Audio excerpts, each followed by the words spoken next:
Halo guys, kembali lagi di Riko Official. Jangan lupa like, comment, and subscribe ya.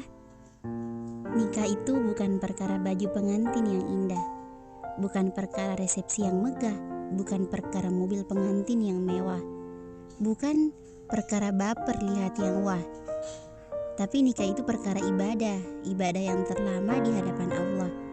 Maka jangan nikah hanya karena ingin memakai baju pengantin yang indah, karena baju bisa dibeli dengan mudah. Jangan nikah hanya karena ingin merasakan resepsi yang megah, karena tempat bisa disewa dengan megah.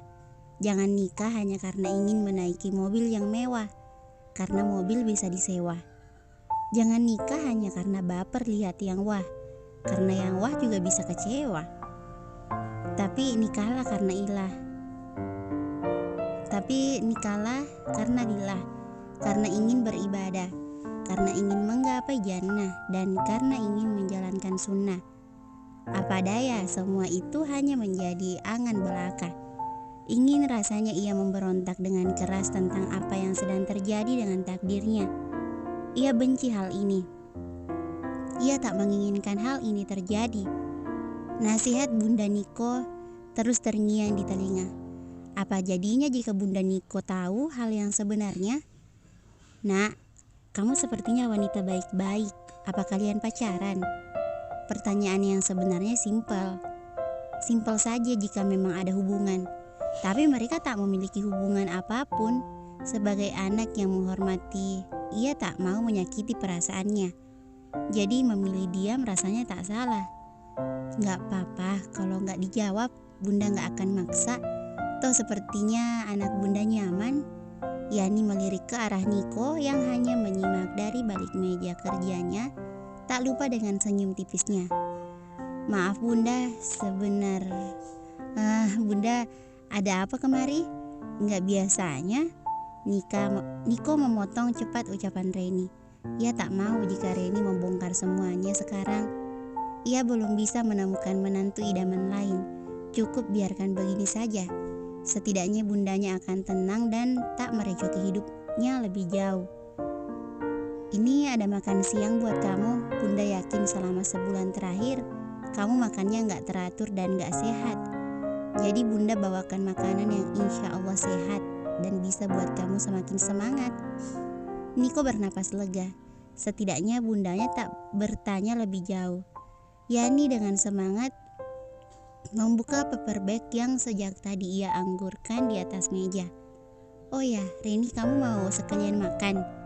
Reni menggeleng segan. Bagaimana ini dirinya? Dirinya semakin terjebak. Aku masih kenyang Bunda, tadi udah makan sebelum kesini. Mendengar itu Niko melihat ke arah Reni yang sudah menampilkan wajah tak enak. Gak usah gengsi sayang, jarang loh Bunda masak gini. Dan pastinya masakan Bunda itu selalu yang terbaik. Mendengar pujian dari putranya, Yani tersenyum manis. Putranya itu memang sangat pandai menyenangkan hati orang lain. Bisa aja kamu, yuk Reni ikut makan ya. Mau tak mau Reni mengangguk. Ia tak enak dengan Yani yang sangat lembut bahkan menyiapkan makanannya. Berbanding terbalik dengan putranya. Makasih Tan, Bunda, ujarnya saat diberikan piring berisi nasi dan lauk pauk. Mulai sekarang sepertinya ia harus terbiasa memanggil ibu pria menyebalkan itu dengan sebutan Bunda. Sama-sama, gak usah sungkan lain kali ya. Gak, anggap aja seperti Bunda sendiri, calon mantu. Reni hanya tersenyum terpaksa. Ia menghadiahi Niko pelototan saat tak sengaja melihat pria itu menahan tawa. Niko mengangkat dua jarinya berbentuk V, tanda damai, namun tetap saja tak bisa menahan tawa. Nik, kapan kamu melamar Reni? Baru saja akan menelan makan, Reni sudah dibuat terkejut dengan pertanyaan Yani. What? Lamaran? Pelan-pelan sayang, kamu gak apa-apa kan? Matanya sudah memerah. Jangan salah, tadi ia sedang menyuapkan sambal dan ikan yang digoreng crispy. Sekarang semuanya terasa panas. Ia menggeleng tanda sedang tak baik-baik saja membuat Yani panik. Niko, berikan minum cepat. Ini Reni tersedak. Apa daya, perihnya sudah kemana-mana. Hidung, mata, tenggorokan semuanya terasa panas dan menyakitkan. Duh bun, ini cepat. Kalau dia mati gimana? Aku gak mau tanggung jawab ya. Yani tak menanggapi sama sekali ucapan ngaur putranya dan memilih menenangkan Reni. Udah baik kan? Reni mengangguk setelah menandaskan 2 gelas air minum. Sepertinya rasa perih sedikit berkurang. Maaf ya kalau bunda tak menyinggung masalah lamaran kamu. Gak mungkin seperti ini. Maafin bunda sayang. Reni terenyuh. Ia membalas genggaman tangan Yani dengan senyum. Gak apa-apa bunda. Ini salah aku juga yang gak hati-hati. Bunda janji gak akan ngungkit masalah ini lagi. Tapi bunda mohon percepatlah pernikahan kalian. Bunda gak yakin bisa bertahan lama. Ucapan Yani membuat Reni mengernyit tak paham. Maksudnya bun? Bunda punya penyakit jantung dan itu bisa merenggut nyawa bunda kapan saja. Kalau suatu saat bunda tiada, tolong ya nak, jagain putra bunda, bimbing dia. Yani menangis membuat Reni iba. Ia mana mungkin tega menyakiti ibu yang seperti ini. Ingin mundur mungkin akan membuat Yani kehilangan nyawa. Ingin maju masa depannya yang akan dipertaruhkan. Bunda gak boleh ngomong gitu. Bunda akan selalu ada di samping Niko sampai Niko nikah, punya anak dan bisa bahagiain bunda. Tolong jangan katakan bunda akan pergi. Cukup ayah. Bunda jangan. Untuk pertama kalinya Reni terhenyak melihat perubahan Niko. Lelaki yang biasanya petakilan ini berubah rapuh berhadapan dengan bundanya. Insya Allah, makanya cepat nikah biar bunda bisa lihat. Yani mengusap kepala putranya dengan sayang.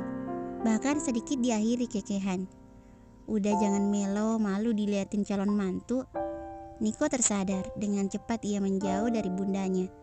Ia melihat ke arah Reni yang kini sudah menahan gelak. Semoga saja tak kelepasan. Bagaimana image-nya? Runtuh sudah.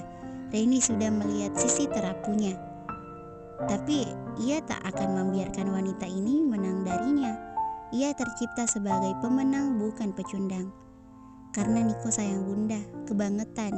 Sebagai anak yang tampan, baik hati dan tidak sombong ini akan melakukan apapun yang bunda inginkan agar segera terwujud. Niko akan nikah bulan depan bersama calon mantu bunda dan kesayangan Niko, Renia Anjani. Reni menatap Niko tak percaya. Laknat sekali ia memutuskan sebelah pihak. Ia datang kemari untuk membatalkan. Mengapa sekarang malah menentukan tanggal pernikahan? Melihat wajah penuh keterkejutan itu, Niko tersenyum puas. Satu sama, ia mengucapkan itu hanya dengan gerakan bibir, namun Reni bisa menangkap dengan jelas. Wah, barakallah sayang, selamat ya. Reni hanya bisa terhenyak. Mendapat pelukan dan ucapan selamat membuatnya tak bisa mengatakan apapun. Ini terlalu mendadak. Tubuhnya melemas seketika. Ini hanya mimpi kan? Ini gak nyata. Ini ilusi optik belaka. Katakan semua itu hanya semu. Nyatanya ia tak dapat berbuat apapun. Ini kenyataan yang harus diterimanya. Mimpi buruk. Tubuhnya lemas, ia berjalan gontai keluar dari kantor Niko. Semuanya terasa mendung. Ada apa dengan takdirnya? Semuanya terlalu mendadak. Ia terus berjalan dengan pikiran entah berada di mana. Bruk, Mbak gak apa-apa? Bukan seperti biasanya jika ada yang menabrak Reni akan berteriak marah. Kini malah tak memperdulikan dan berlalu begitu saja, membuat sang penabrak terdiam dan mengikuti kemana langkah Reni. Mbak, Reni sama sekali tak merespon, bahkan ia tak mendengar sama sekali. Nggak kesurupan kan mbak? Karena takut terjadi hal yang iya-iya. Jadi mau tak mau orang itu menyentuh bahu Reni. Plak. Aus, perih. Umpatnya pelan. Ada apa dengan gadis ini hingga menamparnya tiba-tiba? Lo mau ngapain ha?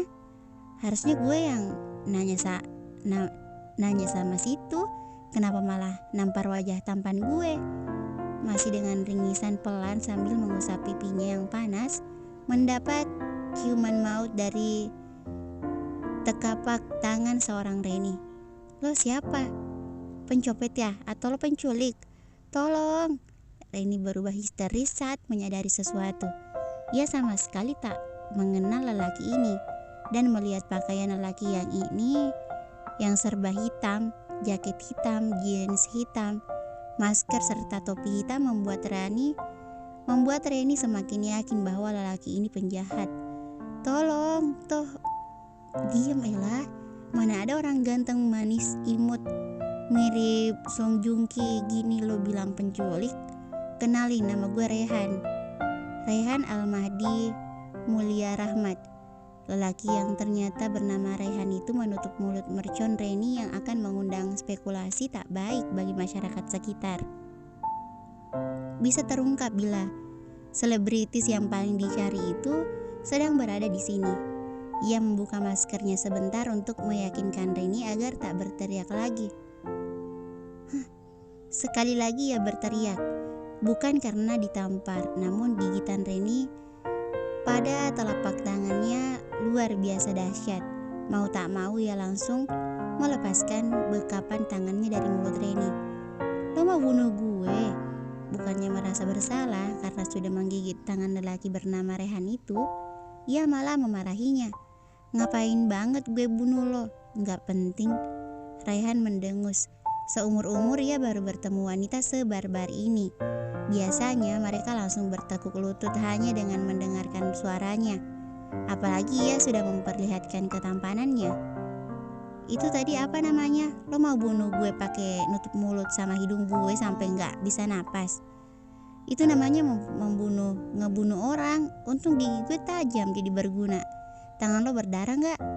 Reni mengintip sedikit tangan Rehan dan tersenyum puas. Syukurin, itu baru tamparan dan gigitan maut gue. Kalau lo macam-macam lagi, jangan harap masa depan lo aman. Kebarbaran Reni memang sudah tak terselamatkan. Ia menyilangkan tangannya sambil memindai Raihan. Mendengar itu Raihan langsung mengamankan masa depannya. Semoga saja wanita ini tak melakukan hal aneh. Reren, ngapain di sana? Yuk pulang. Reni mengalihkan pandangannya ke arah sumber suara. Reno berdiri di sana di samping mobil putihnya. Hari ini lo selamat. Ingat, jangan sampai wanita sembarangan atau tangan lo hilang. Jangan sentuh wanita sembarangan, ancamnya sebelum berlalu meninggalkan Rehan yang bernapas lega. Semoga saja ia tak bertemu lagi dengan dengan ukti barbar ini. Reren, lo bakal dapat balasan dari gue. Rasanya itu banget lagi, gerutunya, dan kembali melanjutkan langkah menuju tempat tujuannya sejak tadi. Bersambung. Thank you for watching.